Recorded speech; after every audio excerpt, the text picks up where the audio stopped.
Iya, minasan, welcome again with Mr. K di sini. One Piece chapter 1081 akhirnya udah rilis kemarin malam di Manga Plus. Well, karena manganya udah rilis, monggo without ngentai lang-langan, it's time to react new chapter, oke? Let's go. Guys, judul chapter kali ini versi resmi atau versi Manga Plusnya Koza, Kapten kapal ke-10 kelompok bajak laut Kurohige. Ya, pada akhirnya kita dikasih konfirmasi kalau Aokiji lah sang kapten kapal ke-10 dari bajak laut gila ini, guys. Setelah sebelumnya banyak orang bertanya-tanya tentang siapa yang pantas dan akan mengisi posisi ini. Hal ini emang sempat menjadi tanda tanya, mengingat di awalnya Aokiji gak langsung diperkenalkan sebagai kapten kapal dari bajak laut Kurohige. Sementara kita tentunya berpikir kalau Tit sendiri masih belum percaya dengan bergabungnya Aokiji, namun semua pendapat itu dibantah dan dijelaskan pada chapter terbaru kali ini oleh Odachi, guys. Sementara itu di chapter ini ya kita dikasih color split yang hanya memperlihatkan sebagian atau hanya kru laki-laki dari bajak laut, tapi Jerami doang yang ada di sana. So, kemunculan dari Nico Robin dan Nami gak bakalan bisa kita lihat. Sekilas kalau seperti itu hampir memperlihatkan kalau seluruh laki-laki di bajak laut topi jerami sedang tertidur sangat pulas. Namun jika kita perhatikan lebih detail, Sanji menjadi satu-satunya orang yang masih masih terbangun lah. Karena dia dikasih lihat masih membaca sebuah buku memasak. Jika kita lihat buku itu dari bagian cover.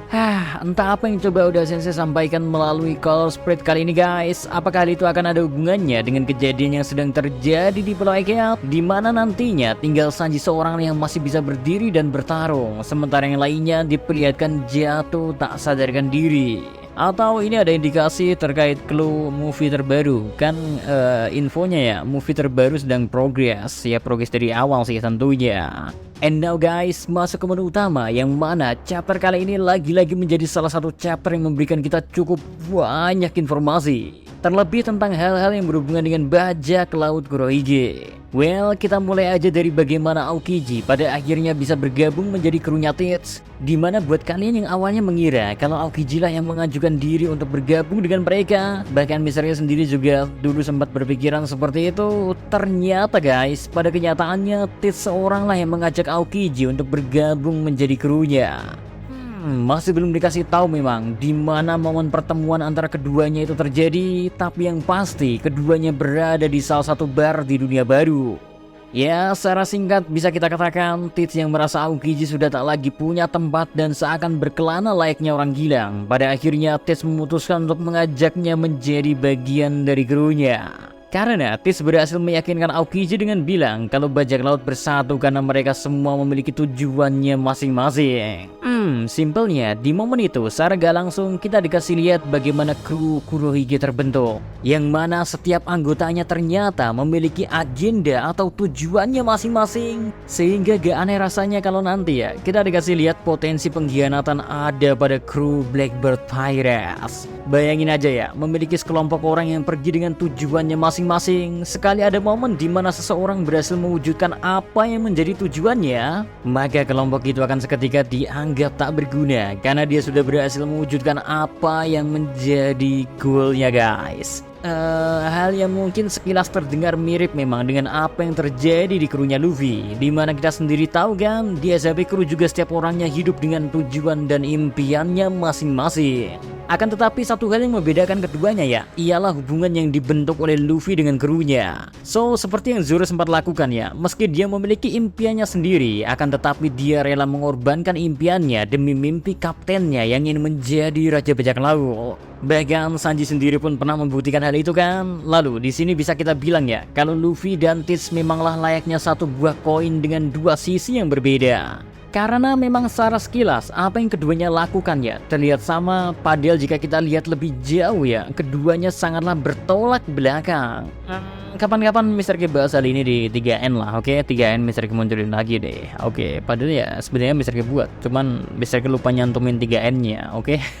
Balik lagi ke kasus Aokiji yang posisinya udah terlanjur keluar dari angkatan laut. Sekarang dia memiliki suatu tujuan dan mencoba untuk melakukannya seorang diri. Makanya Aokiji pada akhirnya memutuskan untuk bergabung dengan Marshall the Brangshack. Soalnya dengan berada di kru ini, Aokiji memiliki kemungkinan besar untuk mewujudkan tujuannya. Lalu satu hal lain yang menarik dan disinggung pada chapter 1081 ini guys, ialah seseorang dengan luka bakar atau luka api yang dirasa oleh kru Blackbird Pirate ya, sebagai seseorang yang memegang salah satu rod poneglyph, yang mana sejak awal ya mungkin banyak mengira kalau orang itu ialah Jaguar di Saul. Tapi entah mengapa semakin kita mendengar lebih jauh tentang sosok The Man Marked by Flames ini, semakin kita dijauhkan dengan ciri-ciri yang membawa kita percaya kalau Jaguar di Saul lah sosok misterius di balik semua ini. Ya, seperti apa yang dikatakan oleh Laffite, sosok dengan luka bakar ini sepertinya seorang yang masih aktif berlayar. Dan satu info tambahan lain berhubungan dengan pusaran air yang tercipta jika seseorang mencoba mendekati kapal dia, menjadi salah satu petunjuk yang sangat menarik. Pasalnya, kalau kita ingat-ingat,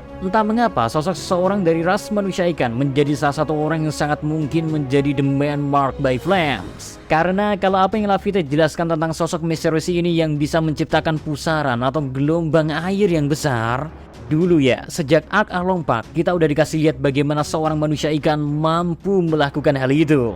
Sehingga mungkin aja malah kalau kemampuan yang awalnya disangka oleh kru Kurohyuge sebagai kekuatan buah iblis ini, hal itu bukanlah berasal dari kemampuan buah iblis sama sekali, melainkan emang seperti yang udah pernah dijelasin kalau dengan sekelompok manusia ikan yang berenang di bawah air, mereka nantinya mampu menciptakan gelombang air yang cukup besar. Terlebih seperti yang kita ketahui ya, salah satu rod poneglyph yang hilang ialah rod poneglyph yang harusnya berada di pulau manusia ikan. Akan tetapi entah kapan dan bagaimana caranya, rod poneglyph itu kita ketahui sekarang udah gak berada di tempat yang seharusnya. Makanya mungkinkah melihat beberapa koneksi yang melibatkan ras manusia ikan, pada akhirnya nanti kita dikasih lihat kalau orang dengan luka bakar itu berasal dari ras manusia ikan juga? Ya, hanya waktulah yang akan menjadi cepat atau lambat dari siapa sosok misterius yang dimaksud ini akan dibongkar oleh Odachi.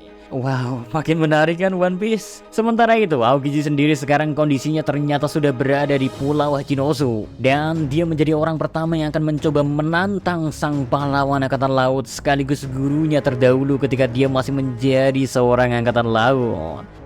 Entah apa yang akan terjadi di pertarungan itu guys, tapi Aokiji sendiri masih menaruh hormat yang sangat besar kepada Garp. Sehingga gak bisa kita tebak apakah Aokiji yang sudah memutuskan jalan hidupnya saat ini, dia akan bertarung 100% melawan mantan gurunya terdahulu, atau malah Aokiji hanya akan mencoba menahan Garp seorang sambil mencegah Koby untuk melarikan diri dari Pulau Hachinosu. Atau akankah sang pahlawan angkatan laut ini bisa menyelamatkan kedua muridnya, atau mungkinkah Garp malah harus memilih untuk kehilangan salah satunya? Atau resiko terburuknya ya kalian tahu sendirilah, kita kehilangan Ji-chan. Semoga enggak. And last chapter kali ini juga mengkonfirmasi bagaimana nasib dari Heart Pirate ternyata gak jauh berbeda dengan Kid Pirate guys. Karena ternyata Law dan krunya berhasil dikalahkan oleh sebagian kru Blackbird saja, hingga kita sendiri dikasih lihat bagaimana Polar Tank perlahan-lahan tenggelam setelah terbagi dua. Namun untungnya di momen ketika Law akan dihabisi oleh Kurohyuge, di mana di situ buah iblis OP-OP Nomi sedang dipertimbangkan untuk digunain atau malah dijual. Tepat sebelum momen itu terjadi ya, Beppo tiba-tiba saja memakan sebuah obat yang sepertinya Rumble Ball, sehingga dalam waktu yang sangat singkat, meski sedang tidak ada bulan, Beppo tiba-tiba saja berubah ke wujud sulongnya dan dia pun membawa kabur sang kapten untuk bisa menjauh dari Kurohyuge dan krunya guys. Ya, meski Law sendiri sebenarnya enggan untuk dibawa pergi seorang diri mengingat krunya yang lain masih berada di belakang. Tapi Beppo tak terlalu mendengarkan apa yang dikatakan oleh kaptennya karena mungkin ya apa yang ada di pikirannya saat itu. Dan mungkin juga menjadi hal yang sama seperti yang akan dilakukan oleh krunya yang lain kalau aja mereka berada di posisi Beppo. Karena di situ keselamatan sang kapten jauh lebih penting dibandingkan apapun. Yang menarik memang bagaimana kekuatan Rumble Ball sepertinya bisa menjadi pemicu dari perubahan sulong. So, sepertinya dalam waktu dekat efek dari obat buatan Chopper ini bakalan diberlakukan ke beberapa zone lain. Dan yang paling membuat kita penasaran tentu apa yang akan terjadi jika Luffy lah yang memakan Rumble Ball tersebut. Upgrade gila-gilaan sih ini. Oke, pokoknya segitu aja dulu buat konten First React One Piece chapter 1081 nya guys. Detailnya ya kita lanjut aja di 3N lah. So, see you next time. Adi Sekarang Balau, stay safe, salam